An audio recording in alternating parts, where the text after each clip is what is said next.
Welcome to Grad-post. I'm your host, Brian S. Mitchell, and we're here to talk about all things related to graduate school and advanced degrees. I'm delighted to have with me today Dr. Susan Fullerton and Mary Besterfield-Sacre from the Innovations in Graduate Education program at the University of Pittsburgh. Susan and Mary, welcome. Thanks for having us, Brian. Thank you. The title of your NSF-funded project is a personalized learning model for graduate STEM education, and it's based on the Department of Chemical and Petroleum Engineering at Pitt. In full disclosure, I'm on the Education Advisory Board for this project, which is how I came to know about it. But the themes and ideas you're exploring are extensible to all of graduate education, so I'm delighted to talk more broadly about the goals of the program. Susan, let's start with you. Tell us about your role in the program, how it came about, and what you're trying to accomplish. Yeah, sure. Thanks, Brian. I became the vice chair for graduate education in our chemical engineering department in 2020. And what I noticed is that the faculty in our department had really, for years that predated me coming to Pitt, had been proposing innovative ideas at the graduate level that pertained broadly to modernizing the curriculum and personalizing the learning. And then that continued as I became the vice chair, and I noticed my grad committee making these suggestions. And so what I did, my goal sort of for my tenure as grad director and vice chair for graduate education was to capture those ideas, assemble a team around them, and then turn them into some type of action, implement them into our program. And so Good Spacer, who's one of the co-PIs on this grant, he's the one who seeded the idea of, well, why don't we turn this into a research project? So meaning that we don't just implement these ideas in our department, but we actually test whether or not they were effective, and we make contributions to the engineering education, research literature, and write a proposal to get funding to do that. And so he's the one who introduced me to the NSF Graduate Innovations in Graduate Education program. And we applied for that. And this is where our research work as chemical engineers is, not in the engineering education space, but we're very fortunate within the Swanson School to have nationally recognized engineering education experts, including Mary, who's on the call, and really, pulling her in to develop the model that she's going to talk about later, and how to evaluate, right, whether or not this innovation is effective. That was essential to the success. We simply wouldn't have been successful at the NSF level without that engineering education expertise.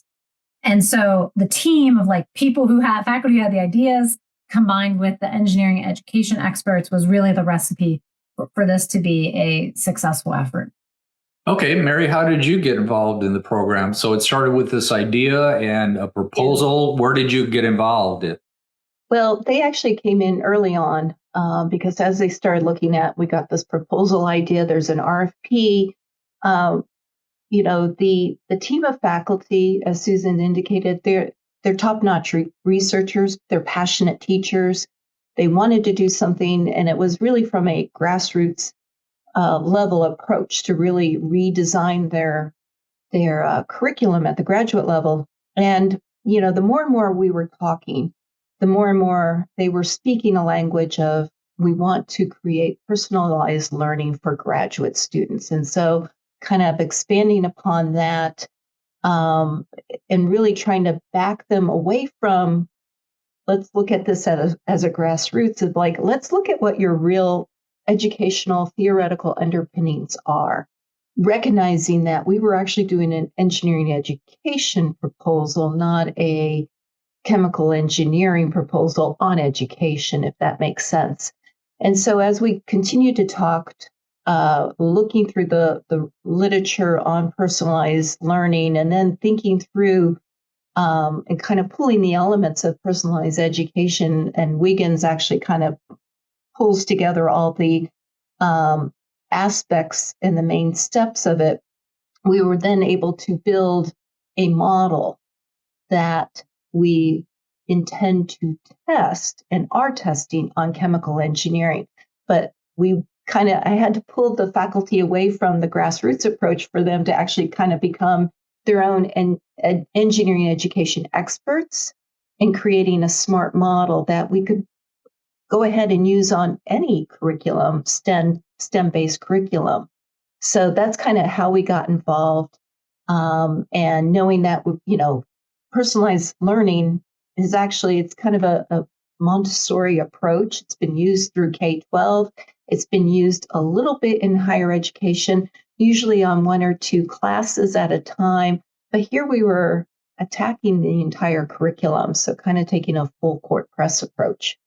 That's great. So you have a couple of goals. Why don't you talk a little bit more about the goals of the project and the objectives that you set out as part of this model? This work is really focused on looking at 2 problems. So the first problem is we know that graduate STEM education has been following the same approach, very narrowly focused on research skills, adapting slowly to emerging trends. It doesn't matter if you're in STEM or if you're in history, graduate education is really a slow moving change agent. Apart from the research is definitely at the forefront, but that educational base has really kind of been slow. So we wanted really to take that and take it to the next level. So we wanted to create this model where students could walk in, have their own set of goals in mind, or maybe ones that we kind of need to help them curate and mature for them, but then able to take the coursework that they need to take. And if they are going down into one particular path, allow them to do that without having to fulfill this entire core curriculum. And so and also have it such that maybe I came in and we're doing this on chemical engineering. Maybe my background's in chemistry and not in chemical engineering. Doesn't this still curriculum allow me to kind of immerse myself, even though I might not have all the same background as others have as well? So that was kind of problem number 1 and our first goal. And then problem number 2 is one I somewhat introduced, and it actually has history in the department itself, is we know in engineering education and actually in higher education that many innovations in STEM have been highly successful. However, they just do not propagate. And there's a few that have done very well. So like the CERTL program, where we're training the next generation STEM educators, that has been one of the very few innovations that has done a wonderful job of propagating. And I say it kind of hits home in the ChemE space in that over 2 decades ago, we had a grant in chemical engineering to redesign the undergraduate curriculum, and we introduced what we call pillars. And pillars are kind of very common in K-12 settings. We wanted to do it in chemical engineering and got a grant from the NSF, produced a wonderful curriculum for the ChemE department. And we failed miserably in getting it propagated. So literally, this ChemE department is the only department probably across the United States that uses a pillar education approach. Does it very well, but we have failed to propagate it. So our second part of this is really to figure out what is the knowledge that is needed and examine, what are those potentials to extend this model into other STEM fields. Albeit even in our own School of Engineering, but maybe across other chemical engineering departments and STEM at large in the graduate context. So maybe you can get into the model a little bit. I know there's components that you use to talk to faculty about. There's components you use to talk to students about, that you bring these concepts to the students. Why don't you get into some of the nuts and bolts of the model, maybe at a high enough level, for a broad audience, but also talk about the activities that you're doing.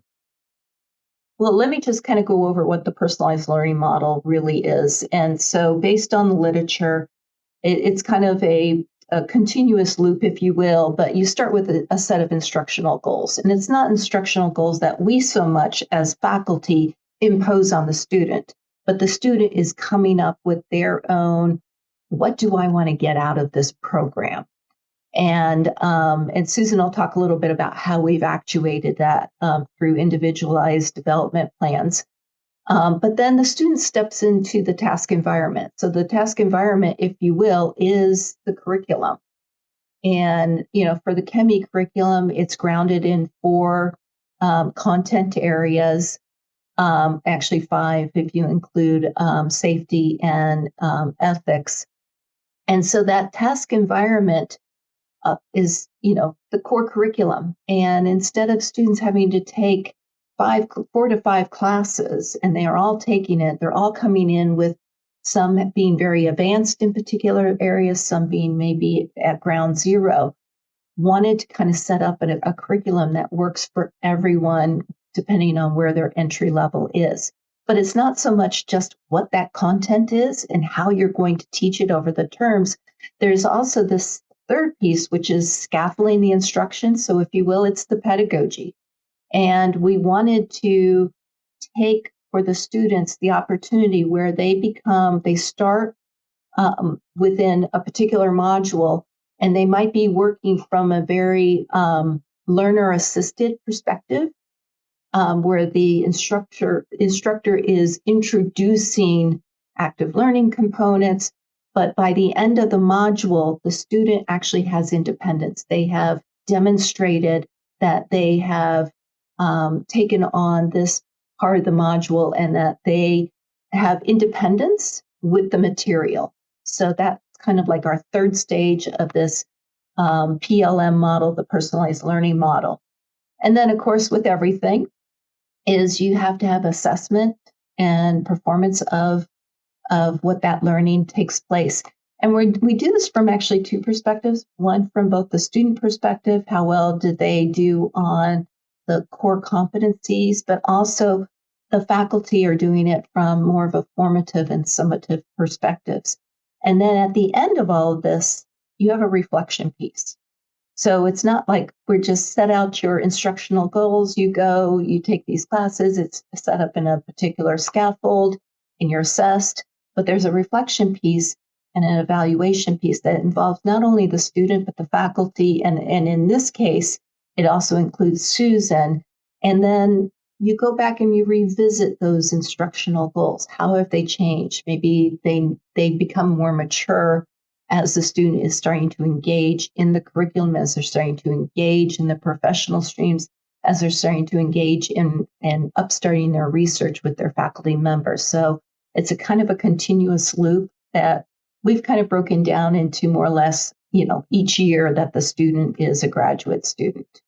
One of the sort of driving forces for this personalization is addressing this issue that most academics tend to prepare graduate students for the job that they have. That we tend to be by default preparing our students for academic careers when the data and the reality is very obvious, especially in our department, that the vast majority of our students go to industry and some of them go on to pursue entrepreneurial careers. And few of them go on to academic careers. And I'm sure this is largely true for many STEM and engineering fields. The reason that's relevant is it really drove our decisions on curricular and co-curricular changes that are part of this model that Mary just laid out. So on the curricular side, we have a panel of subject matter experts, a couple dozen from outside of the university, industry, entrepreneurship, national labs, some academics, who helped us to develop the body of knowledge. So that core curriculum, and identify in particular, the stuff that's missing, the more contemporary concepts that they would like to see our students know, so that they can be prepared for career success on, day one on the job. That's really, the main objective here. And so we've brought in those voices and that input in order to help us craft that core curriculum. Examples include a lot on communication, project management, machine learning, business practices, these sorts of things. And some of that can belong in the core curriculum, and some of it needs to be part of electives or workshops or things like that. And they've also helped us figure that out. This modularized classes as part of the curriculum is also part of addressing the need for bringing in, modernized concepts and personalized learning. So the modern concepts now, if these classes are modularized, meaning they're these 1 credit stackable, courses, we can be more nimble and responsive to emerging trends in the field. And we're seeing some of those begin actually this spring. Those 1 credit modules get deployed. The personalization piece comes into the curriculum because now you can come in and, you have to fulfill so many credits, but now you can pick and choose a little bit more. And if you want to, focus on polymer engineering, then maybe you need a lot of transport, and maybe you're not going to do as much, reaction engineering or something. And so that curricular piece allows for this personalization.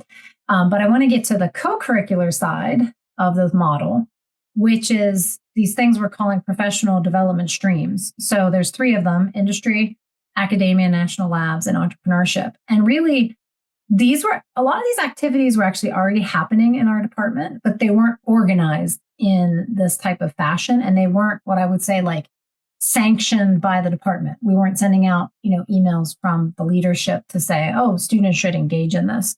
And so some of the activities that they engage in now, we offer about on average 2 in each stream per semester.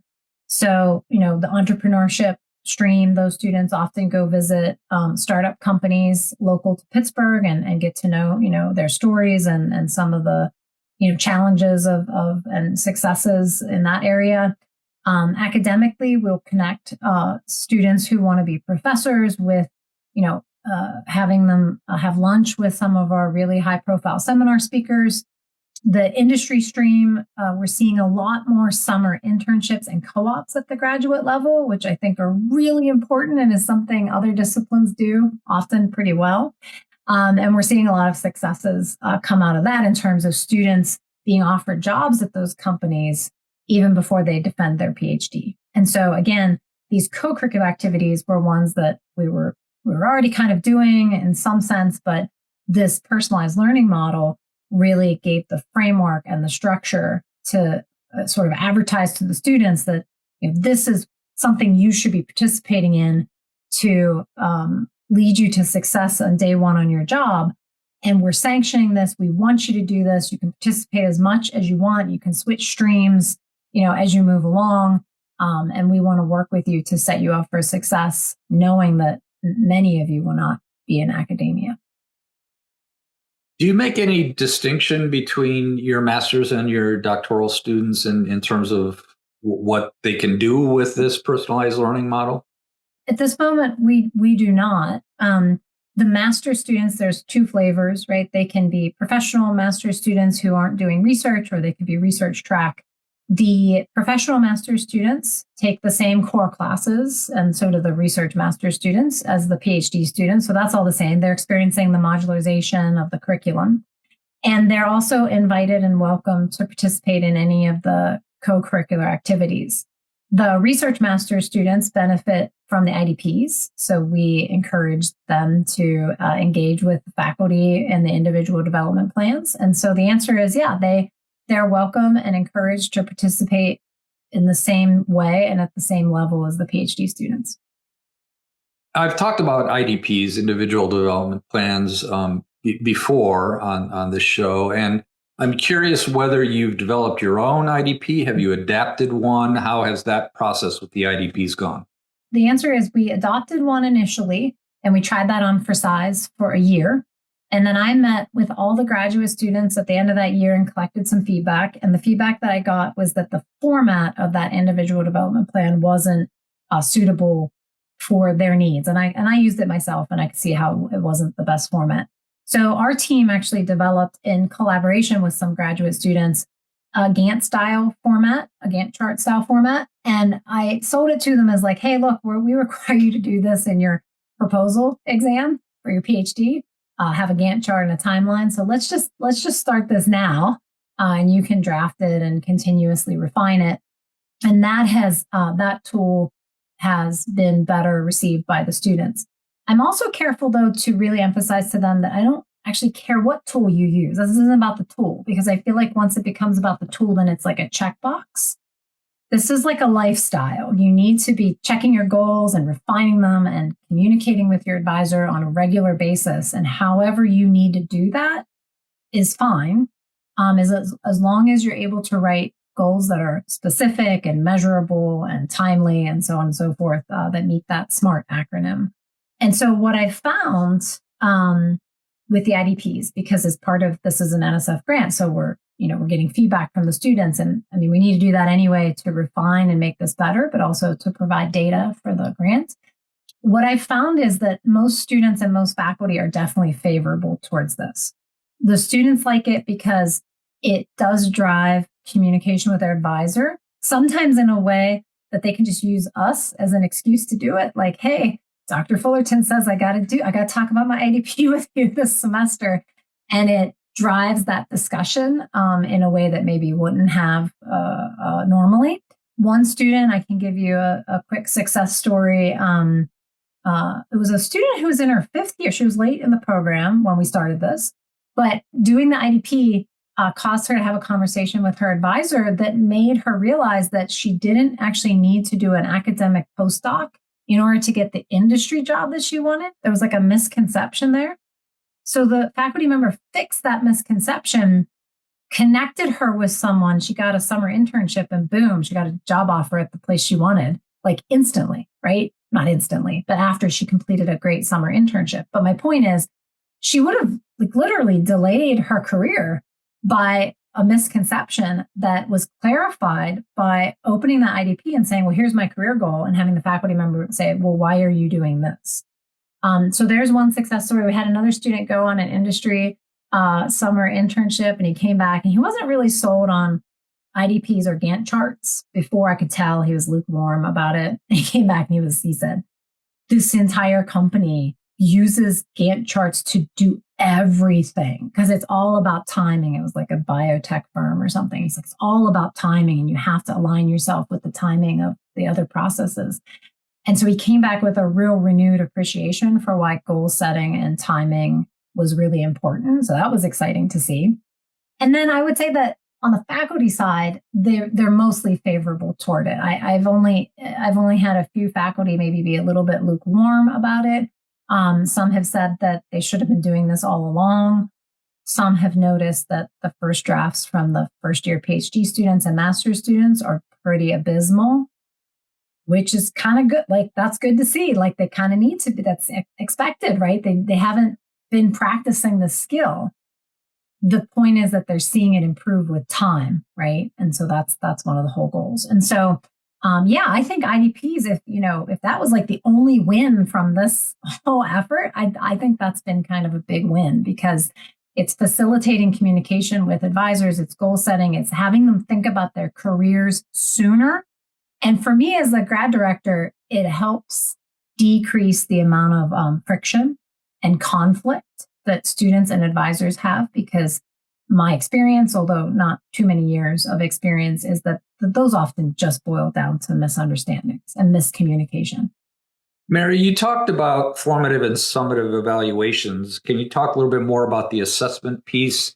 What are the tools you are using, and how do those results feed into evaluation of the model in general? Okay, so we're actually still in progress of, we're finally implementing the model in its full. So in terms of kind of the assessment and evaluation pieces, the IDPs themselves are an evaluation piece, because it's part of what the student says. What have I done? What have I failed to do? What needs to change? So that by itself is an assessment piece. We have a couple of assessments. One is actually walking into the classroom and doing a COPUS assessment. So it's watching the classroom unfold and doing a behavioral observation. We're also using a instrument called QC, and gives you an assessment of what the environment is in the classroom. And we did this prior to changing the curriculum over into the new model. And then as we're implementing it this first for the fall, and now in the spring, we've implemented it again. So we've got kind of a pre and a post. Other pieces that we're using to evaluate the model is, one of the things is we were hoping to kind of help students upstart into their research by changing how we're laying out the curriculum. We're hoping that if students can determine, which of these classes they want to take, that they can get aligned with their mentor, their faculty mentor, and in the research in a faster and more productive. We're also using the ERLA, which is a research, it's a kind of a student takes it and kind of evaluates where they think they are aligned with their research at the PhD level. And then the faculty member also takes kind of an alignment instrument of the ERLA as well to kind of say, well, this is where I think that student is. And then between those two, they can have a conversation around where the student is and, areas where they thought the student thought they weren't doing as well as they should. And the faculty can turn around like, no, you're right where you need to be. Or in some cases, the faculty member's like, wow, I haven't given you an opportunity to explore this area. So now is kind of feedback to them to say, I can now move you into that state space of your research so that you can develop those set of skills. So those are some of the instruments that we are using. And of course, the traditional things in terms of how well students are doing on the courses themselves. One of the things that has come up in the redesign of the classes is if you do have students that are coming in that might be more advanced, is really to do a pre-test in each of the classes, just to know it's more to help the faculty know where the students are coming at. And actually, to their surprise, when they've implemented it, they found out students actually aren't as far along as they would want them to be. So hopefully that gives you a little bit of a broad brush of some of the instruments that we're using. We're not trying to be overarching in terms of there's these three instruments that we're using. We're using a full kind of portfolio of instruments to look at different aspects of the program. And one thing that we are doing is our external evaluators, they've, based on kind of how we've laid out this program, they pulled together and create an instrument to actually measure how we've moved through creating the innovation. So that's been very revealing for us. And it's going somewhat as anticipated. So we're happy to see that. But it's nice that someone from the outside is kind of looking at us, seeing how our innovation is growing over time and actually measuring it for us. And I'll add to that, quality evaluation design also does a lot of student interviews that are anonymous. So they interact, privately with the students and then give collate that feedback, keep it anonymous, and then give it back to us, which I really appreciate because it gives us sort of an unfiltered view of how things are going. And they've talked with alumni who experienced the old version of our curriculum and now the new version. So they've been really wonderful to work with. You said that things are going as planned, and that's fantastic. And Susan, you outlined some vignettes and stories of students who have benefited from this. Maybe what are some of the barriers that you faced that you didn't anticipate? Yeah. We're really blessed in that the faculty, this is what they wanted. But when they start engaging in it, they also start seeing like, whoa, I didn't know like we're having to do this, or each faculty member is coming to this, even though they're all kind of aligned and want to do this, they all each have their individual perspectives as well. So kind of one of the big ones, and we all have to laugh at it, is cutting material from the curriculum. All faculty think all that material is important and you have to get every single page in from that book into the curriculum. And so they've had to learn to kind of pull back on it. And part of modularizing the class, the first module is based around the fundamentals, the second module is around graduate level concepts, and then the third module is around these specialized topics. And in doing so, we took a step back when we were developing the body of knowledge to create for every class, what are the learning outcomes associated with the class? And so the faculty contributed those learning outcomes. They were taught how to use Bloom's taxonomy, so they derived really good, well-grounded learning objectives, learning outcomes. And then we worked with our external advisory board and the faculty to kind of bin these learning outcomes. Are they fundamental? Are they graduate level? Are they specialized level? And a lot of them all ended up in the fundamental. And I think that took the faculty back a little bit. They're like, whoa, a big chunk of these are all, fundamentals. They're things that they should bring to their graduate program from their undergrad. And one of the things in trying to have them realize is that, a review of the fundamentals is not necessarily a bad thing. It's actually a good thing in that we tend to, as faculty, want to teach in a very linear fashion. What you learned on day one, you learned on day one, and on day 10, you're learning this, and on day 20, you're learning something else. There's a tendency that you should not be circulating back to those fundamentals, but you need to in order to build up those graduate levels and that specialized level. So that iterative manner, I think, is really good. And so getting that across to them, I think, was kind of one of those first barriers. In general, one of our findings is, we're kind of happy to see that the team did kind of move throughout the year, kind of on pace as what we hoped that they would do. That piece about the writing the learning objectives, it was so impactful because I contributed some learning objectives too. I teach one of the core classes. It was so impactful to get feedback from one of our engineering education experts, April Dukes, who's also on the team, and have her help us write strong learning objectives. I think I could speak on behalf of my other Chemie colleagues.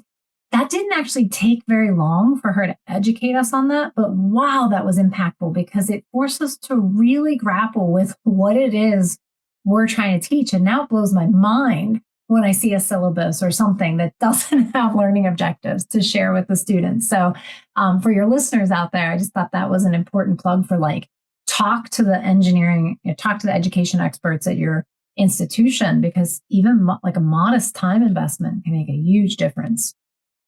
To kind of wrap up here, I know you're still in the middle of this experiment, this project, but maybe think about and explain a little bit about more broadly. Mary, you talked about the dissemination issues you had with a previous project. What would be your hope for taking this model and extending it to other disciplines and beyond Pitt?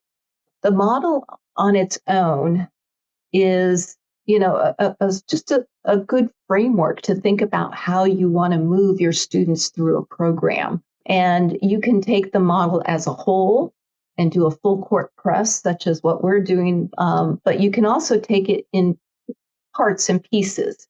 For example, a graduate program can just pick up and take the lessons learned about using IDPs and, kind of setting up a process and a protocol, and we can guide, various departments or programs and how to do that. Or if you want to formalize your professional development streams, we have protocols and procedures on how we've done that. Probably the biggest piece that we have been doing is modularizing our curriculum. And that does take some effort and some know-how. But one of the things that we've been learning and working with our advisory board in this area is, even though this is a model, every audience that we take this to is coming from a different space.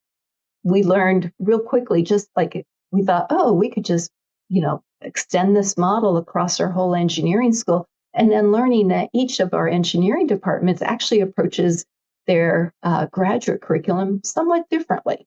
And so kind of understanding where that audience is starting from and kind of applying our Rogers diffusion of innovation. What knowledge do they have? What's their awareness? What are those aspects that they see themselves using? And then kind of coming up with the decision to employ it. So I know that kind of sounds maybe simplified, but lessons learned from kind of redesigning a curriculum 25 years ago and redesigning the curriculum now and trying to get this out to the greater public, we're really trying to understand the different audiences and how we need to approach what we've done from their perspective as opposed to our perspective. And I think that will be something that will help make this model extend beyond just our discipline or our one unit. Lehigh has come over and asked and said, hey, we're thinking about doing this. And we saw that you were already doing it. And we're like, terrific. And we have another department from another institution that actually wants to start a Chemie graduate program. And so they're interested in this approach. So there are opportunities, but the dissemination piece is not, if we're going to do it right, it's not an easy task. Well, this has been very interesting, and I thank you both for sharing your thoughts and ideas and the excitement surrounding this project with my audience. So thank you for joining me today, Susan and Mary. Thanks, Brad. Thank you. All of the links provided on my podcast are available on my website at grad-post.com. That's grad-post. There you'll find additional information and resources to help you plan your adventure for an advanced degree. Every degree path is an individual one, and every degree counts.